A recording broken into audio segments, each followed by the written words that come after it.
Trading card games have been a roller coaster for the better part of 5 years now.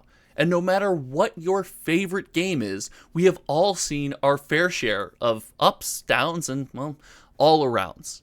But the real world, yes, not the cardboard world, the real world is changing all around us, and it is going to affect how you and I spend time with our favorite hobbies. But the question is this going to be a short-term change, or is this going to affect how we engage with TCGs for maybe the rest of our lives? This one is going to be a really fun discussion, and I can't wait to get into it with you guys. All right, cue the intro.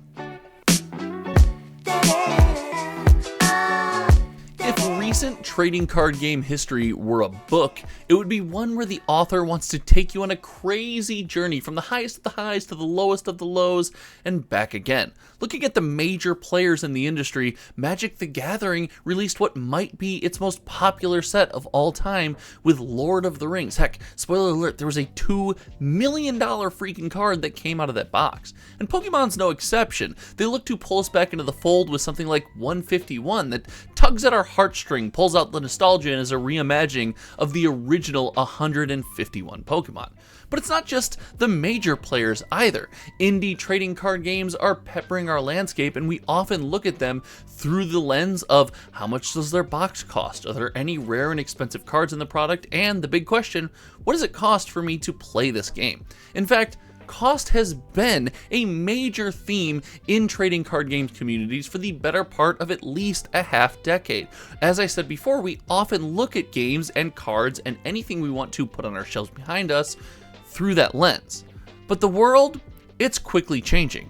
People have been back to work for some time now. Regular life is catching up with us, and student loans, a major bill to the largest group of enthusiasts of trading card games. That's right, college age or recent college age people are the largest market for a lot of these cardboard hobbies, are coming back due.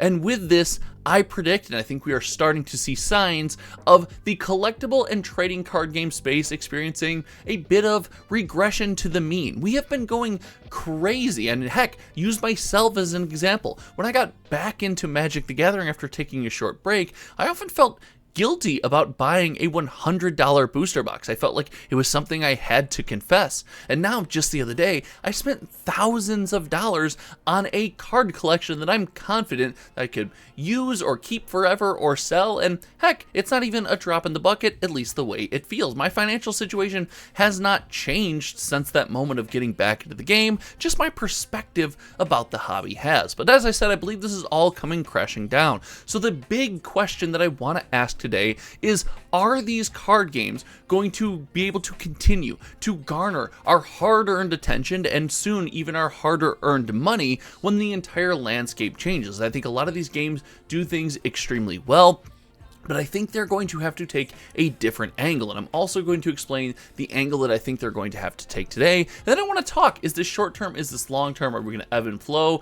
And I really want to get into that final bit of discussion because I think that's where the real interesting points can be made. But as we said, the financial aspect of trading card games is something that we have long, or at least in recent history, really had a large focus on. But I don't think trading card games are going to continue to keep this up long term. I think we are going to be often seeking more from these trading card games, and just the financial aspect is either not going to be enough or actually become a bit of a background when it comes to what we choose to spend our money on and how we choose to spend our free time. The world is vastly different when we buy cardboard with the idea that it doesn't really hold value long term or possibly go up, or what if this doubles in price?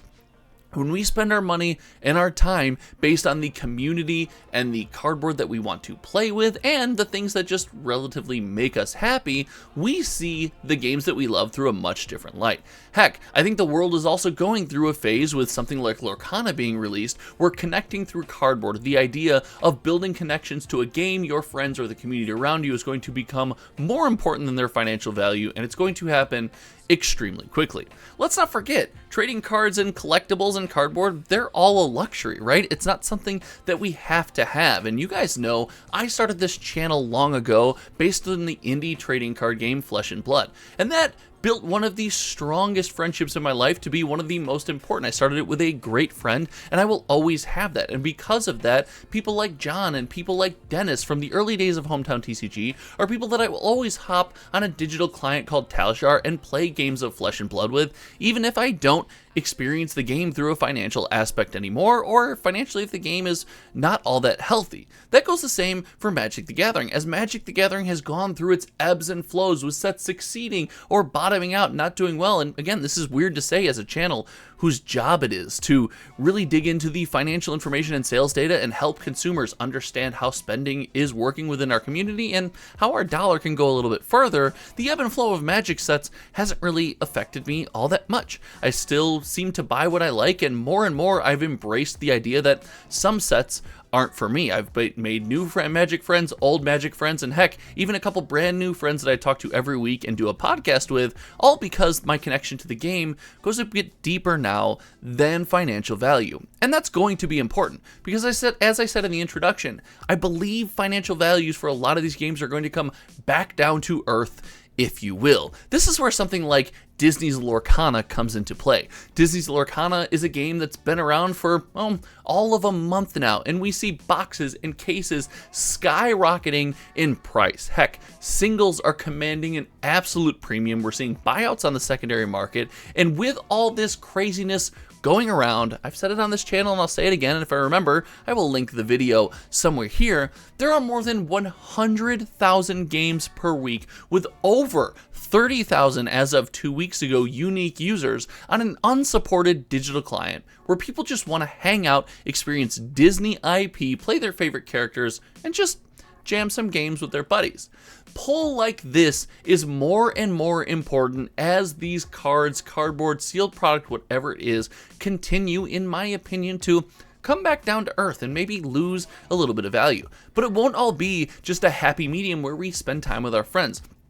As money is pulled out of the trading card game industry, I do think it's going to have a deep effect on a lot of products. First, indie trading card games are going to find that a thinner landscape where people are more tight with their money is going to be a hard sandbox to play in, especially with major players like Pokemon and Magic the Gathering garnering so much attention with constant releases and a proven track record of 25 to 30 plus years of consistency and, well, let's just call it what it is, success. There's also going to be some damage when it comes to those major trading card games. The Magic the Gathering community, in my opinion right now, it's massive. I think we're selling so many more boxes than we will in the near future. And I think Wilds of Eldraine sales data is a representation of that. Make sure you're subscribed. This Friday, I am doing a live stream in the morning, Friday Morning Magic, and I will also put out a video that contains every single sold listing of sealed product for Wilds of Eldraine for draft, set, and collector on a spreadsheet with a bunch of data visualization. We'll compare it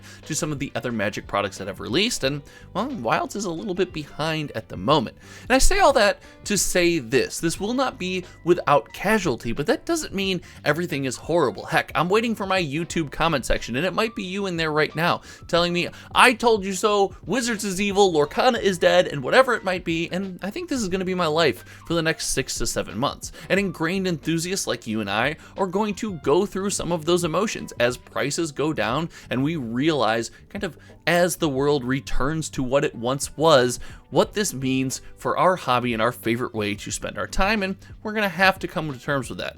But this idea of connecting through cardboard, which is why I love Disney Lorcana so much, the ability to share my hobby, keep in touch with these people around me, and do something that I love with the people that I really enjoy spending time with, is something that I think will continue to draw me back no matter the financial value. Heck, I've always said in my collection videos and my collecting takes on podcasts and everything that I don't collect for financial value. I put the things on my shelf that make me smile when I see them, and I just move on from there.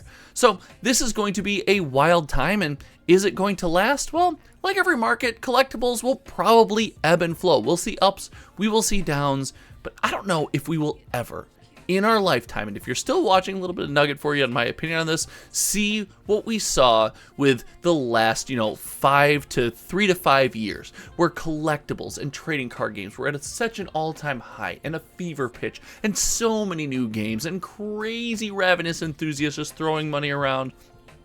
I think those days in our lifetime might be gone. But hey, I might be wrong. I want to hear from you in the comments section below. Thank you so much. This is a way different video than I normally share and I normally talk about. The overall trading card game market is something that I haven't talked about into a microphone on this channel very much. And if you like stuff like this, make sure you like the video. Make sure you hit that subscribe button, and make sure you let me know by sharing this video on any social media platforms, Facebook, Discord, whatever it is. When I scroll through a feed where I interact with other hobbyists and I see one of my videos, it makes me smile. It really does. Like, selfishly, it makes me smile. Again, we're racing to 6,500 subs. Thank you all so much for hanging out today. Until next time, you all know me. My name is Josh, and we will see you around. Goodbye.